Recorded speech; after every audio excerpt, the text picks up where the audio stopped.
नमो तस्सा भगवतो अरहतो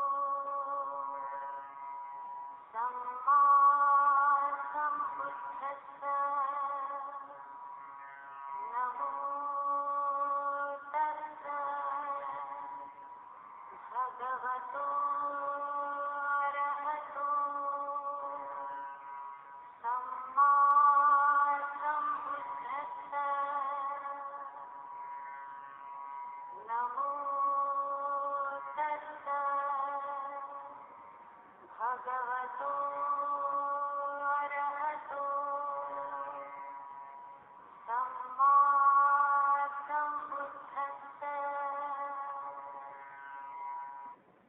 नमस्ते भारतवासियों, धम्मज्ञान चैनल पर आपका सहर्ष स्वागत है। आपका दिन मंगलमय हो। नमो बुद्धाय। आज की वीडियो में हम सुत्त पीटक के मध्यम निकाय के ओपम वर्ग में आए वम्मिक सुत्त, स्थविनित सुत्त और निवाप सुत्त के बारे में जानकारी देंगे। वीडियो अंतिम तक देखिए। वीडियो ज्यादा से ज्यादा शेयर करें। तो शुरू करते हैं। अपम वर्ग। तीसरा, वम्मिक सुत्त। ऐसा मैंने सुना है, एक समय तथागत श्रावस्ती में अनाथ पिंडिक के आराम जेतवन में विहार करते थे। उस समय आयुष्मान कुमार कश्यप अंधवन में विहार करते थे। उस समय अभिक्रांत देवता ने जो कहा उसके बारे में कुमार कश्यप ने तथागत से पूछा और तथागत ने सारे बातों का जवाब दिया। इस सुत्त में तथागत ने न ही देह की असारता, निब्बाण प्राप्ति में आने वाली समस्याओं में पहली जैसी शब्दों में उपदेश किया है। चौथा, स्थविनित सुत्त। ऐसा मैंने सुना है, एक समय तथागत राजगृह में कलंदक निवाप वेणुवन में विहार करते थे। तब बहुत से जाति भूमिक यानी कपिल वस्तु के रहने वाले लोग जाति भूमि में वर्षावास कर जहाँ तथागत बुद्ध थे वहां गए। तब तथागत ने इस सुत्त में ब्रह्मचर्य का उपदेश और विशुद्धि के बारे में उपदेश किया है। पांचवा, निवाप सुत्त। ऐसा मैंने सुना है, तथागत श्रावस्ती में अनाथ पिंडिक के आराम जेतवन में विहार करते थे। तब उन्होंने भिक्षुओं को संबोधित किया। इस सुत्त में मार के हाथों से कैसे छुटकारा कर लेना चाहिए, इसके बारे में उपदेश किया है। छठा, अरीय परियेषण सुत्त। ऐसा मैंने सुना है, एक समय तथागत श्रावस्ती में अनाथ पिंडिक के आराम जेतवन में विहार करते थे।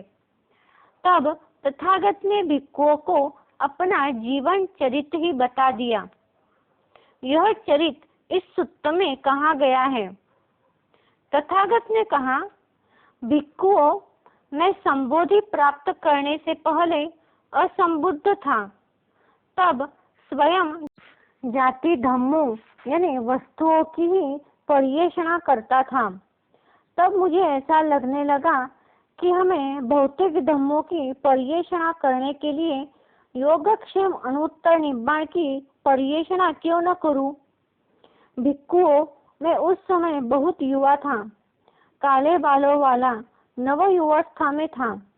उस समय मैंने अपने माता पिता की बात न सुनते हुए उन्हें दुख श्रुति छोड़कर बाल और मूछें मुंडवा दी, काषाय वस्त्र धारण किया और घर छोड़ दिया, बेघर हो प्रव्रजित हो गया, कुशलस उपसंपदा यानी सदाचार संग्रह करने लगा, अच्छे बुरे की समीक्षा कर अच्छे शांति पद की खोज में अल्लाह कलाम के पास गया और उन्हें पूछा।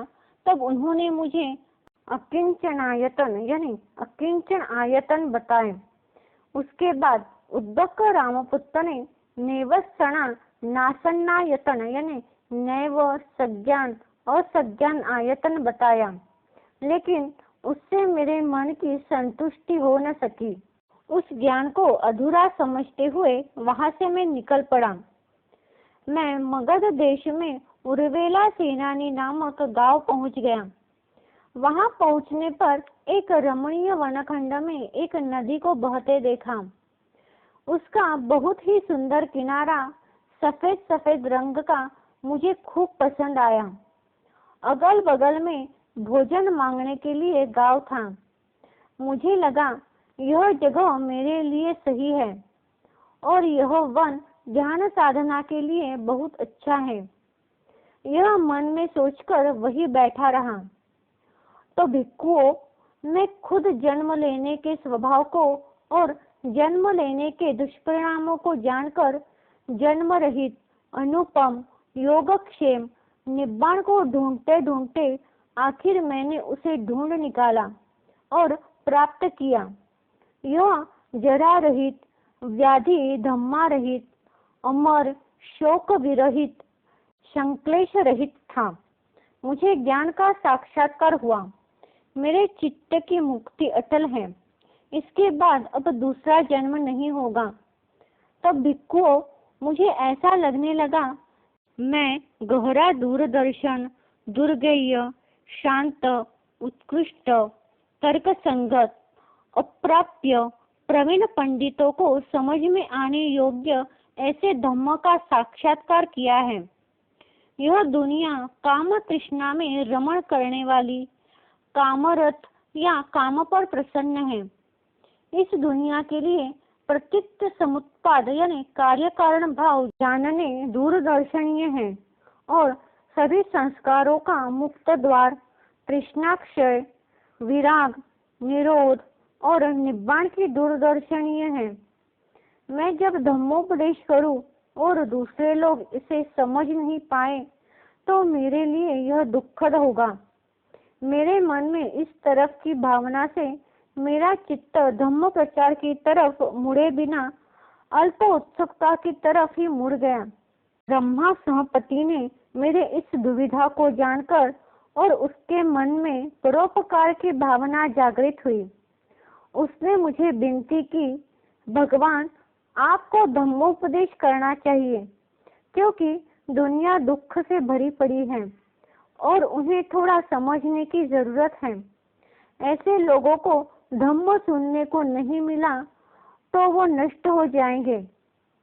भिक्षुओं, मैंने ब्रह्मा संपत्ति की बात जान ली और बुद्ध की दृष्टि से दुनिया का अवलोकन किया। तब मैंने जान लिया कि समझदार, तीक्ष्ण बुद्धि, सुंदर स्वभाव और सुव्यवस्थित सुगम लोग भी हैं। उसमें से कुछ परलोक तो कुछ गलतियों को डर कर विचरण कर रहे हैं, जैसे कि उत्पलिनी, पद्मिनी और पुंडरीकिनी से कितने ही उत्पल, पद्म या पुंडरीक पानी में उत्पन्न हो गए, पानी में ही बढ़ गए, पानी के ऊपर आ गए। इसमें से कुछ नीलकमल, कुछ रक्त कमल या श्वेत कमल होते हैं। इस प्रकार मैंने इस दुनिया में से जीवों को विहार करते हुए देखा और मैंने सोच लिया कि मनुष्य प्राणी को उत्कृष्ट धम्म की देशना करना चाहिए। लेकिन फिर एक बार मन में विचार आ गया कि मैं किसको सबसे पहले बुद्ध वचन सुनाऊं कि वे कहते ही जान लेंगे, और इस संबंध में मैंने सबसे पहले अलार कलाम और उद्यालक रामपुत्र की याद आई। लेकिन पता चल गया कि दोनों अब दुनिया में नहीं रहे। दोबारा मैं सोचने लगा और तब दिखाई दिया कि राजगृह में मुझे मिले फिर आगे चलकर मेरी सेवा किए हुए 5 ज्ञानी पुरुष कौंडिन्य, बप्प, भद्दीय, असज्जी, महानाम। निश्चय किया अब उनको ही प्रथम बुद्धोपदेश बताना चाहिए। तब मैंने जान लिया कि वे वाराणसी के ऋषिपतन भृगदा वन में विहार कर रहे हैं।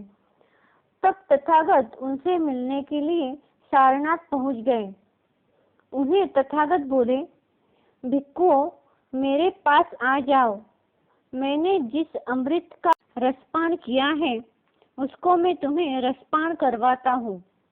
तुम लोग जब उपदेश के अनुसार आचरण करोगे, उत्कृष्ट ब्रह्मचर्य फलस्वरूप इसी जन्म में तुम खुद जानकर प्रमाद रहित बनोगे। तब तथागत को उन 5 महाज्ञानी पुरुषों ने जवाब दिया, आउस गौतम, अतीत में उस साधना में, उस धारणा में, उस कठिन तपस्या में तुमने अरीय ज्ञान दर्शन के लिए कड़ी मेहनत की, लेकिन तुम विशेष या उत्तर मनुष्य धम्म को नहीं पा सके। और अब बाहुलिक, साधना भ्रष्ट, बाहुल्य पारायण होते हुए तुमने अरीय ज्ञान दर्शन की कड़ी मेहनत से उत्तर मनुष्य धम्म में क्या पा सकोगे? कहकर उन्होंने तथागत का उपहास किया। तब तथागत बुद्ध ने विश्वास से समझाकर उनको अपने धम्म का उपदेश दिया। उन्होंने कहा, 5 काय गुणों को छोड़कर सबसे पहले 4 ध्यान और आकाशान्यात्यायतन, विज्ञानान्यात्यायतन, अकिंचन न्यात्यायतन और सज्ञा वेदित विरोध आदि प्राप्त कर प्रज्ञा से निब्बाण को प्राप्त करने को कहा। यही उपदेश आए धम्म चक्र प्रवर्तन के रूप में विख्यात हुआ। यही तो तथागत बुद्ध का प्रथम उपदेश है। तो आज के लिए बस इतना ही। अगले वीडियो में हम चूल हस्ती पदोपम सुत्त, महाहस्ती पदोपम सुत्त, महासरोपण सुत्त और चूल समोपण सुत्त के बारे में जानकारी देंगे। अगर आपको यह वीडियो अच्छा लगा तो धम्म ज्ञान चैनल को सब्सक्राइब, लाइक, शेयर, कमेंट करना मत भूलिए। साथ ही बेल के आइकन पर क्लिक करें ताकि अगला वीडियो सबसे पहले आपके पास पहुंच जाएगा। धन्यवाद। Keep supporting.